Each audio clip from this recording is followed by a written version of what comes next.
Diz-me o seu nome, se faz favor. António José Calças Góis? Quando esteve no Forte da Graça, Sim, era militar. era militar. Era que posto tinha? Estive lá como primeiro sargento e como sargento ajudante. Em que ano foi, lembra-se?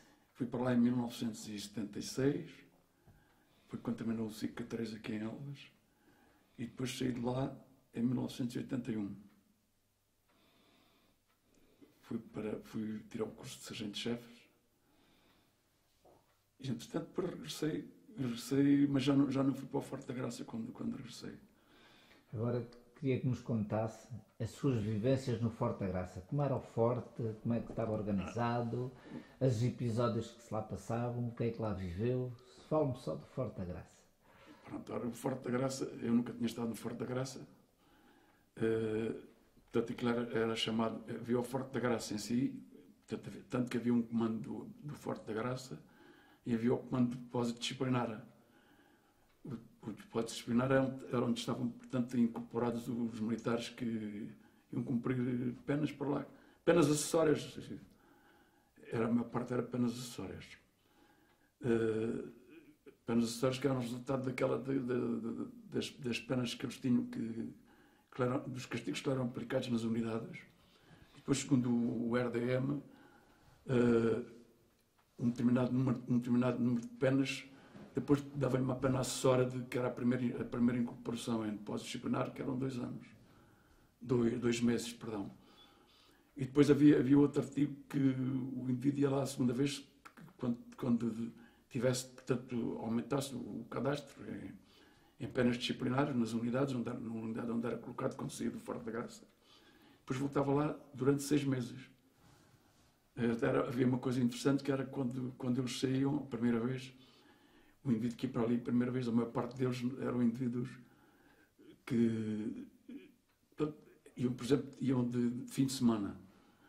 Estavam no quartel, iam de fim de semana. Depois, em vez de regressarem na segunda-feira, não regressavam.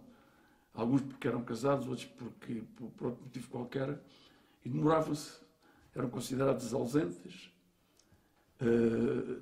apanhavam um determinado dias de prisão, depois iam a um comando, até, não sei se era 30 dias de prisão, que eu já não me recordo qual era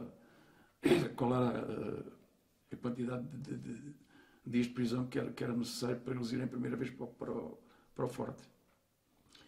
Mas o que eu ia contar é que, na saída deles, nós, portanto, eu fazia sargentos da guarda na altura, porque aquilo não tinha oficiais e não havia oficial de dia. O sargento da guarda era graduado de dia. E acontece que nós, quando eles saíam, dávamos sempre bons conselhos para eles não voltarem a fazer o mesmo, para evitarem ir novamente ao Forte da Graça, porque se atingissem lá aqueles limites que estavam determinados lá nos regulamentos, tinham que ir a cumprir mais 6 meses depois, era mais difícil. E eles faziam: meu sargento, eu já não venho cá mais, eu não venho cá mais. E de facto aquilo era um bocado complicado de estar ali 2 meses encerrados, não é? Mas o que acontece é que muitas vezes, passado um tempo, nós às vezes aconteceu-me a mim, estava de serviço e eles apareciam quase sempre à tarde, apareciam lá e eu começava a falar com eles e dizia: eu já te conheço, já cá estiveste? Já. Pois eu estava-te a conhecer, porque não falaste cá há muito tempo, quer dizer, não tiveste juízo, e agora é mais complicado, 6 meses. Pois isto era em relação a eles dizer que ninguém queria voltar, mas quase sempre acabava por haver um ou outro que voltava. Pronto, agora a questão de... Perguntou-me sobre a questão da vivência lá no Forte. Pronto, aquilo era o dia a dia, nós entrávamos de manhã às 9 horas, vinhamos almoçar a Elvas, à cidade, depois regressávamos às 2 horas e saímos geralmente às 5 e tal, que era quando tocava a ordem de serviço. Portanto, ficava só lá o sargento da guarda, que era o graduado de serviço, e havia mais um cabo, que era o cabo de dia, que também auxiliava o sargento da guarda.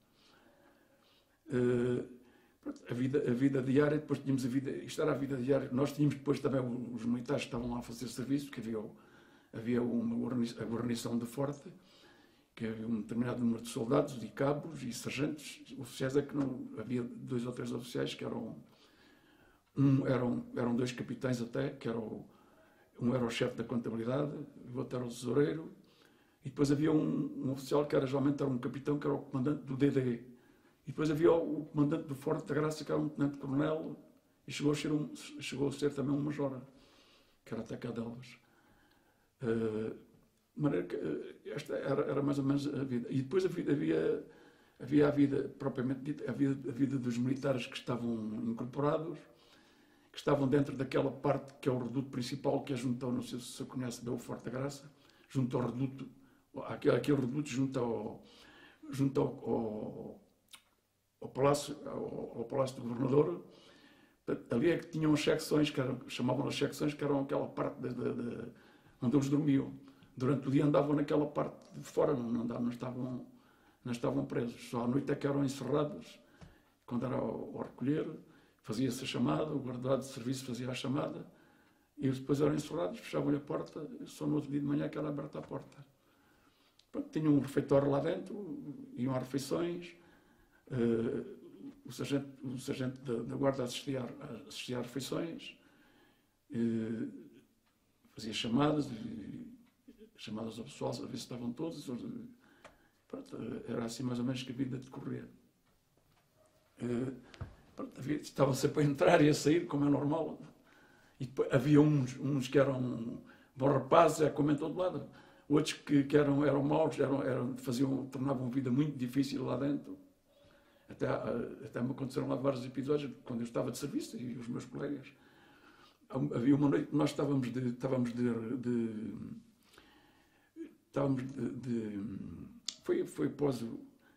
foi naquele período ainda de 25 de Abril, eu fui para lá em 76, mas ainda era um período que nós estávamos de prevenção, estávamos todos lá no quartel oficiais e sargentos, estavam todos os sargentos que prestavam serviço no Forte, estavam lá nesse dia e nessa noite.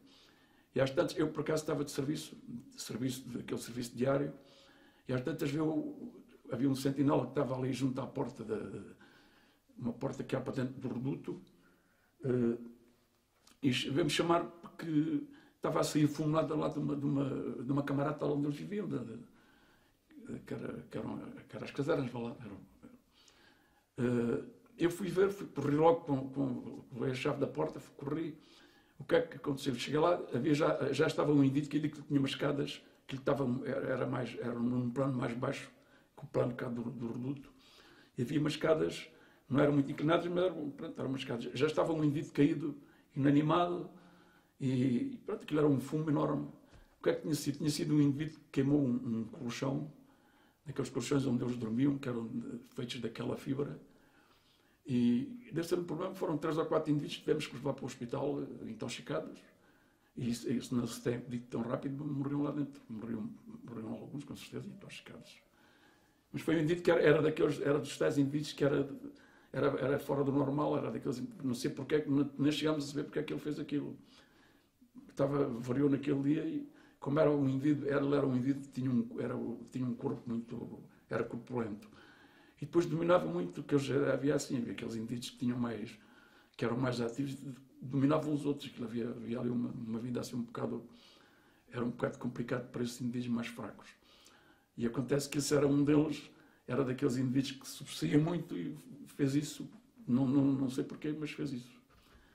E assim, houve lá outros episódios também que se passavam. Com esse, por exemplo, com esse indivíduo do colchão aconteceu também havia lá 2 prisões que que eram, portanto, prisões para onde eles iam quando não se portavam bem. O comandante mandava-os para aquelas prisões. Uma era a prisão que era chamada Redonda, que era a que era mais complicada. E depois havia outra que era chamavam-lhe o buraco, que era cá fora, naquela parte de fora, cá fora já... Esta também era fora do reduto Redondo, a Redonda. E a outra era cá fora, já naquele reduto, quando nós entramos no forte, há aquela passagem lá quando se vai lá para cima, para o reduto principal, há aquele reduto, que é o reduto, aquele é o reduto principal, aliás. E tem uns corredores à volta, por baixo da estrada coberta, que é a estrada coberta, é uma estrada que havia em todo o perímetro do forte, por cima, junto às muralhas, em cima das muralhas, dava-se a volta a todo o forte. E por baixo havia aquelas, havia uma espécie de umas casamatas, aquilo também era muito alto, e havia lá uma parte que, ali junto à porta, que foi cortada aí aqui a uns 10 metros, talvez tinha 10 metros de profundidade, e estava dividida da outra parte depois que seguia. Mas aquilo tinha um muro, um pano de tijolo, mas lá por dentro aquilo tinha sido feito já numa altura, meteram-lhe umas barras de ferro, tinha uma estrutura em ferro, e depois meteram um tijolo, e eles estavam lá, nessa altura estavam lá presos, esse indivíduo que eu estava a dizer, e estava mais dois. Perdão. Eu ia sair de serviço, e quando houve um indivíduo que disse ao comandante, não sei como, foi esse indivíduo tal que queimou o colchão, disse ao comandante, que era o comandante do DD, não sei como é que, já não me recordo como é que isso foi parar aos ouvidos dele, que os indivíduos que estavam lá dentro queriam sair, quer dizer, mas ele punha-se fora, não era ele, os outros é que queriam fugir, e que tinham feito lá um buraco, não sei o quê.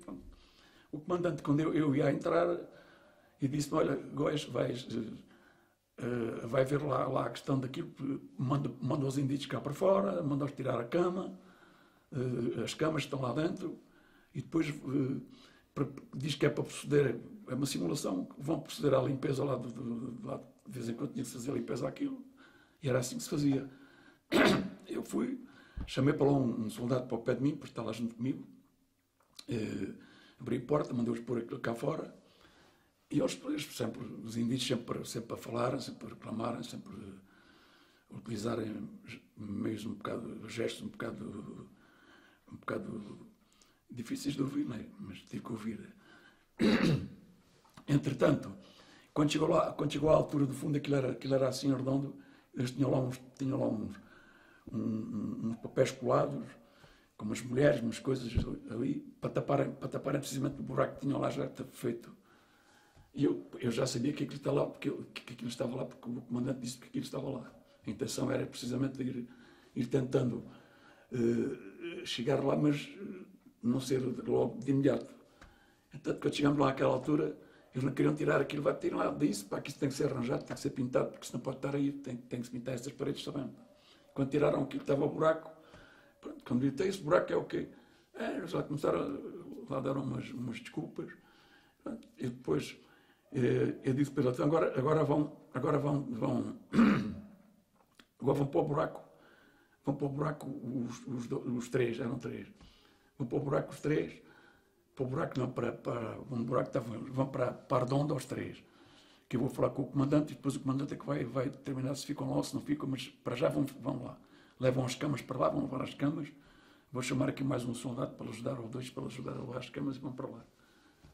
Os indígenas foram para o buraco. No outro dia de manhã, quando eu lá cheguei, aí depois eu fui dizer ao comandante que tinha tomado aquela atitude. Aliás, ele também tinha dito isso. Isto também foi já que foi com o aval dele. No outro dia de manhã, nós, quando entrávamos no quartel, quase sempre reuníamos ali na Casa da Guarda, que era ali à entrada. Porque nós de tarde éramos dispensados quando saímos de serviço. Mas estávamos de conversa lá na Casa da Guarda, e há um indivíduo que, lá dos colegas que estavam lá, diz, até afinal, Afinal, o fulano, que eu não me recordo agora o nome do indivíduo, o comandante mandou-os pôr fora da prisão, lá da Redonda, e foram todos para o Reduto. E até depois fiquei chateado com a ação dele, porque eu passei ali um bocado mal a ouvir os indivíduos, e tive até para tomar uma atitude tive um bocado de calma, porque coisas que eles cessaram, eu não tinha culpa nenhuma daquilo, não é? Eu estava a fazer a minha obrigação. Pronto, aliás, eles lá foram, os indígenas lá saíram lá para o Reduto, lá para onde estão as casernas, onde era a vida deles, onde faziam a vida.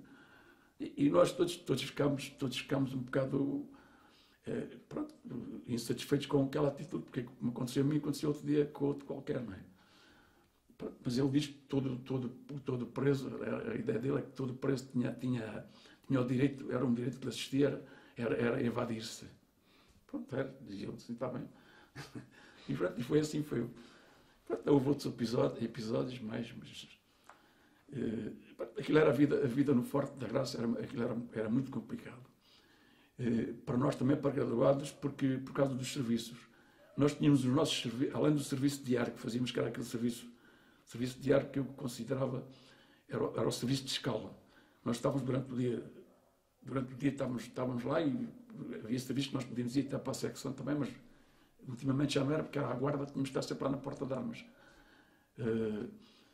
E depois, nos outros dias, o serviço era feito geralmente de 4 em 4 dias, cheguei a fazer 4 em 4 dias de serviço. De 4 em 4 dias tinha que estar lá, dormir lá no Forte, e assim, não é? E outra vez, e até 3, até chegamos a fazer 3. Foi pouco tempo, mas chegamos a fazer 3. Não havia pessoal e era assim. E depois nós tínhamos que, pronto, aquilo era uma responsabilidade muito grande. De noite tínhamos que passar rondas aos postos, nos postos lá naquela estrada coberta. Tínhamos que ir ver, de vez em quando lá os encontrávamos um bocado envergonhados, como era normal, não é? Os militares eram assim, uns rapazes novos. E era assim a vida. E depois alguns nós tínhamos que atuar e tínhamos que participar, e pronto, coisas que eram aborrecidas, não é? Por acaso tive um caso, uma vez, que tive que participar de um rapaz, porque o indivíduo que foi lá a passar aquela ronda, até por acaso não tinha sido eu, tinha sido o cabo da guarda, depois também ajudava-nos também durante a noite, também passava uma ronda durante a noite, estava ali 2 horas ou que é de serviço, e enquanto o sargento da guarda estava a descansar um bocado.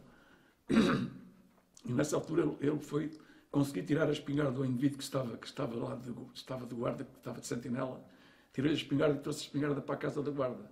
Pronto, esse indivíduo não teve hipótese que fui obrigado a fazer uma participação dele, porque havia mais testemunhas que tinham feito aquilo, eu nunca podia encobrir aquilo. Não é? E depois ele apanhou, não sei o que é que foi para aquilo, depois foi para a polícia judiciária, já havia salvos na altura, teve um processo disciplinar, e depois teve que ir a tribunal, e depois já lá não estava, não sei qual foi a pena que lhe deram, não sei. Era assim. Teria mais que contar, não sei o que é que o senhor acha que... Quando lá estava, não falavam do Forte do antigamente, das histórias antigas? Pois as histórias antigas falavam, quer dizer, havia indivíduos que estavam lá na altura, que tinham estado lá na altura do barril, da barrilada. Havia lá, pelo menos 1 ou 2 que tinham lá estado. Contavam essas histórias. Sabe que a barrilada, eles vinham buscar a água, era água lá para o consumo, lá do Forte, e vinham buscar à fonte do Marchal. Saíam cá à porta do Dragão e depois davam volta por uma estrada que havia à volta, que ia lá portanto, àquela fonte a buscar a água. E depois que também diziam que falavam eles que os indígenas não traziam os barris completamente cheios, porque a água provocava-lhe um certo mal-estar, porque a água vinha a chocalhar e tornava-se mais difícil do que se calhar até trazer o barril cheio. E havia episódios de indivíduos, até alguns indivíduos também chegaram a fugir, parece, durante a barrilada, descuidavam-se com eles e eles abalavam. Tinham planos feitos e abalavam, fugiam. Havia outro pormenor, que era o comandante do depósito disciplinar, que era geralmente um capitão, como eu já disse, que era o comandante dos presos. Aquilo não estava autorizado por lei, era uma facilidade que ele dava, que ele era facultativo, era ele que fazia aquilo, o comandante.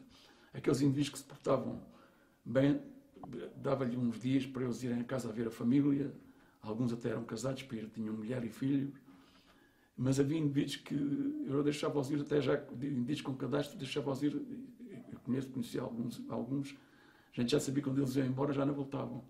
E o que é que acontecia com esses indivíduos? E ele depois dava, o que é que ele fazia?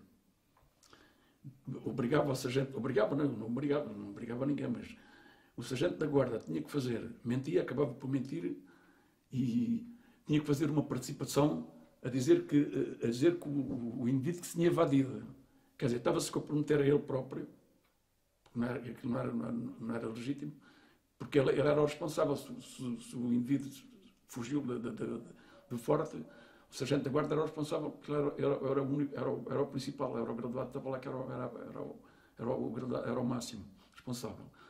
E depois eram os sentinelas que estavam, se o indivíduo disse que saiu numa determinada cita, era esse sentinela também que tinha, quer dizer, aquilo dava ali havia ali uma série de problemas. E eu depois, até uma altura, quando estive a trabalhar na secção de justiça há muito tempo, eu deixei de fazer isso e avisei os indivíduos para não... Começou a haver a polícia judiciária.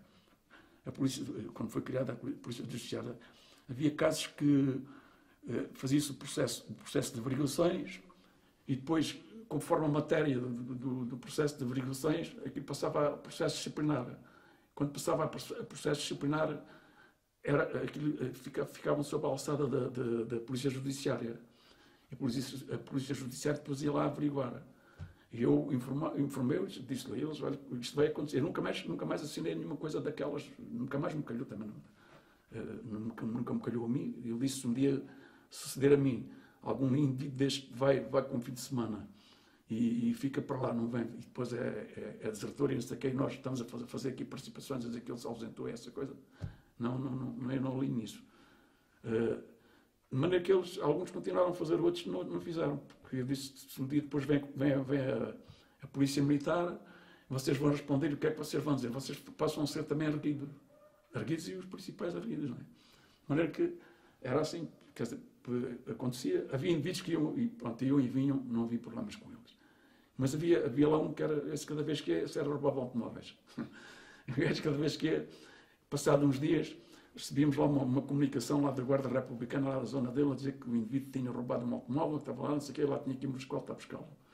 Depois tinham dado tiro e iam uma escolta a buscá-lo. Entretanto, vinha, pronto, era algum processo, ele já era desertor, era um processo disciplinar que se arranjava ali. Pronto, era estas coisas que aconteciam. E outras mais, não é? Diga. E outras mais. Diga. Portanto, na alimentação também, os indivíduos também na alimentação às vezes também não se portavam bem, a gente tinha que estar sempre com muito cuidado com eles, porque a alimentação também não, era a alimentação que era geral nos quartéis, não era uma alimentação muito boa, e indivíduos às vezes reclamavam e até alguns queriam se sublevar, mas nós conseguimos, com as nossas palavras e com a nossa experiência, conseguimos evitar que eles fizessem isso, não é? Outras vezes era brigas uns com os outros, não é? Às vezes acontecia, começavam com discussões, havia brigas lá. O sargento da guarda estava cá para o outro lado, lá chamava, o sentinela chamava, os indivíduos estavam a discutir e não sei o que mais. Acabava por se resolver, mas às vezes havia problemas, não é? Muito obrigado. Nada.